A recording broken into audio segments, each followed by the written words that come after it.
Hello बच्चों, let's read the question. A stone is dropped from a certain height which can reach the ground in 5 seconds. If the stone is stopped after 3 seconds of its fall and then allowed to fall again, then the time taken by the stone to reach the ground for the remaining distance is. Now to answer this question first, we will discuss here the key concept, and here the key concept is equation of motion. Now यहाँ पे अगर हम बात करें equation of motion की, तो it relates different variables which describe the motion of an object like velocity, acceleration, time, displacement. तो इन सबको यहाँ पे रिलेट करने के लिए we use certain type of equations which are known as equation of motion. इस केस में हमारे पास एक स्टोन दे रखा है जिसको हम एक सर्टेन हाइट से यहाँ पे फॉल करवा रहे हैं. तो सपोज हमारे पास ये हाइट है जहाँ से हमने स्टोन को यहाँ पे फ्री फॉल करवाया. तो यानी इस केस में जो इसकी इनिशियल वेलोसिटी होगी ये 0 होगी. ये यहाँ से लेके ग्राउंड तक आने में टोटल 5 सेकंड का टाइम लेता है. और यहाँ पे जो हमारे पास हाइट है ग्राउंड तक की, from where we have dropped the stone, हमने इसको h कंसिडर कर लिया.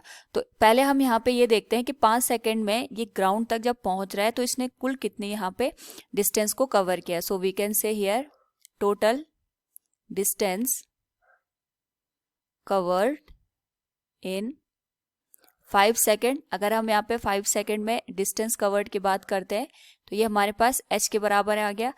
तो इस h की वैल्यू को निकालने के लिए we use here second equation of motion. और हमारे पास यहाँ पे जो सेकेंड इक्वेशन ऑफ मोशन है that is s equals u t plus half a t square. इसका हम यूज कर सकते हैं. इस केस में जो s की वैल्यू है वो h के बराबर है और ये हो जाएगी u t plus half g into t square. तो जो h की वैल्यू है u तो 0 हो जाएगा इस केस में, प्लस हाफ g की वैल्यू हम 10 लेंगे, 10 मीटर पर सेकेंड स्क्वायर. और टाइम की वैल्यू हमारे पास यहाँ पे 5 सेकेंड के बराबर आ जाएगी. यानी यहाँ पे 5 सेकेंड में ये टोटल 125 मीटर के डिस्टेंस को कवर करेगा. बट हमने यहाँ पे कंडीशन को अप्लाई किया है. हमने क्या किया कि जो हमारे पास बॉल यहाँ से हमने फॉल करवाई थी और इसको यहाँ पे ग्राउंड तक आने में 5 सेकंड का टाइम ले रहा है, लेकिन हमने यहाँ बीच में ही इसको कहीं पे रोक दिया 3 सेकंड की. जब इसने यहाँ पे डिस्टेंस कवर की होगी टोटल तो ये हमारे पास 125 मीटर आ गया, लेकिन हमने यहाँ पे इसको बीच में ही कहीं रोक दिया. इस डिस्टेंस को हम यहाँ पे x कंसिडर कर लेते हैं. तो सपोज इसने यहाँ पे 3 सेकंड में कितनी डिस्टेंस कवर की होगी उतनी ही डिस्टेंस पे जाके हमने यहाँ पे इस स्टोन को रोक दिया. पहले हम उसे फाइंड आउट करेंगे, उसके बाद हम देखेंगे जो रिमेनिंग डिस्टेंस है उसको कवर करने में इसने कितना टाइम लिया है. So we can say for t equals 3 second the distance covered by the stone can be calculated by the second equation of motion that is s equals ut plus half at square. तो इस case में भी इस distance को हम यहाँ पे x consider करें. x will be initial velocity यहाँ पे 0 है क्योंकि हम सेम कंडीशन ले रहे हैं, बस हमने यहाँ पे ये किया है कि जब हम यहाँ पे 3 सेकंड का टाइम ले रहे हैं उसको वहाँ पे रोक दे रहे हैं. तो इनिशियल वेलोसिटी यहाँ पे भी 0 होगी multiplied with time 3 plus half g की वैल्यू हमारे पास यहाँ पे 10 आ जाएगी और टाइम की वैल्यू यहाँ पे 3 सेकेंड हम लेंगे, इसका स्क्वायर कर देंगे. तो जो x की वैल्यू आएगी इट विल बी 2 5 जा 10 and 5 will be multiplied with 9 that will become 45 metre. यानी हमारे पास जब जो स्टोन है ये 45 मीटर की डिस्टेंस को कवर कर देगा. उस पर्टिकुलर केस में हम इसको जाके रोक देंगे. तो यहाँ पे जब हमने रोका होगा उसके बाद जो रिमेनिंग डिस्टेंस है अगर हम इसकी बात करें तो ये रिमेनिंग डिस्टेंस आ जाएगी 125 minus 45 meters. So we can say remaining distance can be calculated as 125 minus 45 metre. और अगर हम इसको माइनस करें यहाँ पे तो जो टोटल रिमेनिंग डिस्टेंस है ये हमारे पास 80 मीटर के बराबर है. नाउ हमें ये देखना है कि इसको यहाँ पे 80 मीटर को कवर करने में कितना टाइम ले रहा है, क्योंकि हमने इसको रोका है फिर इसको यहाँ पे फ्री फॉल कराया है.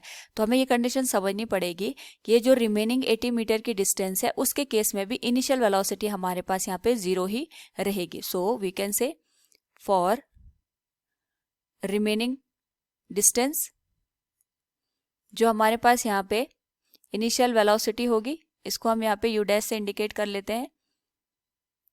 Initial velocity u dash will be 0। और यहाँ पे हमको टाइम निकालना है, so we can use second equation of motion again here. इसको u डैश कंसिडर कर लेते हैं, ये 0 हो जाएगा। और जो सेकेंड इक्वेशन ऑफ मोशन है अगेन अगर हम इसका यूज करें, which is s equals ut plus half at square, तो इस केस के लिए जो हमारे पास इक्वेशन बनेगी, वी कैन राइट जो टोटल हाइट थी h minus x will be equal to initial velocity u dash into t dash plus half g into t dash का स्क्वायर। नाउ यहाँ पे जो h माइनस एक्स है ये हमारे पास 80 मीटर के बराबर निकल के आया है, तो ये जो वैल्यू होगी ये तो 0 हो जाएगी, प्लस हाफ g की जो वैल्यू है वो 10 मीटर पर सेकेंड स्क्वायर लेंगे और t डैश की वैल्यू हमें यहाँ पे कैलकुलेट करनी है। सो यहाँ से इट विल बिकम 2 5 जा 10 और t dash square will be 16। तो जो t डैश की वैल्यू आ जाएगी हमारे पास इट विल बी 4 सेकेंड। तो यहाँ पे अकॉर्डिंग टू द क्वेश्चन हमसे यहाँ पे पूछा गया था